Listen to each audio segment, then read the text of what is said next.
अब मैं आपको लेकर चलूँगा गीता प्रेस की तरफ। राम जी से प्रारंभ किया, वृंदावन में हम लोग आ गए और वृंदावन के रस से भरे हुए और दूसरों को भी उसी रस से भरपूर करने वाले श्री पोद्दार जी महाराज थे, जिनकी कृपा से राधा बाबा को दिव्य दृष्टि प्राप्त हुई थी। महाराज आप आश्चर्य में पड़ जाओगे, जो बात मैं बताने जा रहा हूँ जल्दी सबको विश्वास नहीं हो पाएगा। ये तो आपने सुना होगा, जहाँ तक मुझे अनुमान है कि आपने सुना होगा। संत ज्ञानेश्वर जी जो भगवान श्री रामानंद के आशीर्वाद से जन्मे थे, रामानंद भगवान के आशीर्वाद से जन्मे थे ज्ञानेश्वर जी महाराज। ज्ञानेश्वर के पिताजी विट्ठल पंत थे और वो विरक्त हो गए थे भावानंद नाम से। फिर गुरु की आज्ञा से गृहस्थ बने थे तो 4 संतान हुई थी, निवृत्तिनाथ, ज्ञानेश्वर जी, सोपान देव जी, मुक्ताबाई। तो उन ज्ञानेश्वर जी के, जिन्होंने ज्ञानेश्वरी ग्रंथ लिखा, 18 साल की उम्र में लिख दिया था, तो उन्हीं के एक शिष्य थे त्रिलोचन सेठ। भक्तमाल में उनकी कथा है। मैं कथा अभी विस्तार से नहीं सुनाऊंगा, केवल याद कराऊंगा आपको। त्रिलोचन सेठ भक्त जो थे ज्ञानेश्वर जी के शिष्य, उन्होंने व्रत रखा था कि संतों की सेवा करनी, संतों की सेवा करनी। धन बहुत था, पूरी पूरी संपत्ति उन्होंने संतों की सेवा में लगाई थी। तो इतना ज़्यादा प्रसन्न हुए उनके उस पवित्र कार्य से ठाकुर जी, ये अंतर्यामी नाम से भगवान एक सेवक बन के आए थे। मैं सुना चुका हूँ, दोबारा नहीं सुना रहा हूँ। अंतर्यामी नाम का बालक ऐसे अनाथ था, कोई माता पिता नहीं, कोई घर द्वार नहीं, और महाराज 13 महीने तक भगवान की सेवा किए थे सेवक बन के। और आप लोगों ने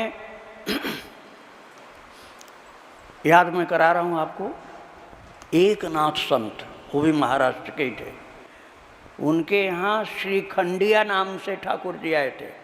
श्रीखंडिया, और 12 वर्ष तक वो पानी भरते रहे और चंदन घिसते रहे।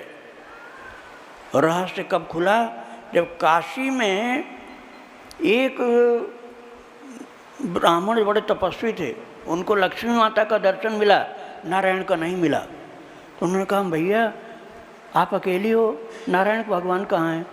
बोले नारायण भगवान तो एकनाथ जी के यहाँ पानी भर रहे हैं महाराष्ट्र में। तो वो भागे हुए गए वहाँ, श्रीखंडिया श्रीखंडिया पूछते रहे। तो एकनाथ ने कहा वो पानी भर रहा होगा। बोले पानी भर रहा होगा? वो भगवान है, कुछ जानते हो आप? बस ये रहस्य खुलते ही ठाकुर जी अंतर्धान हो गए। 12 वर्ष तक ज्ञान, महान ज्ञानी थे, एकनाथ जी नहीं पहचान पाए। ऐसे सौंझिया बन करके धन्ना जाट के यहाँ खेत की रखवाली करते थे। ये सब कलयुग में हुए हैं, इसलिए कली विशेष कृपा करी। कलयुग में भक्तों के ऊपर विशेष कृपा भगवान ने किया है। सौंझिया बन करके धन्ना जाट के यहाँ, जो राजा बलि के अवतार थे, 12 महाभागवत में एक थे धन्ना जाट, उनके खेत की रखवाली भगवान करते थे। क्यों करते थे? क्योंकि खेत में अनाज बोने के लिए लेकर जा रहे थे और बीच में संत लोग मिल गए, तो वही अनाज बेच करके सबको भोजन करा दिया। अब माँ पूछेगी कि अनाज बोया कि नहीं, तो हल झूठ मूठ में घुमा दिया खेत में। तो बोले बो आए। कहाँ बोया? संतों के मुंह में खेत में नहीं बोया था। और महाराज बिन बोए फसल हुई, और उसकी रखवाली सौंझिया नाम के पहरेदार बन के ठाकुर जी ने किया था। वृंदावन बिहारी लाल की जय, राधा रानी की, सियावर रामचंद्र की, श्री अयोध्या धाम की जय, श्री वृंदावन धाम की जय।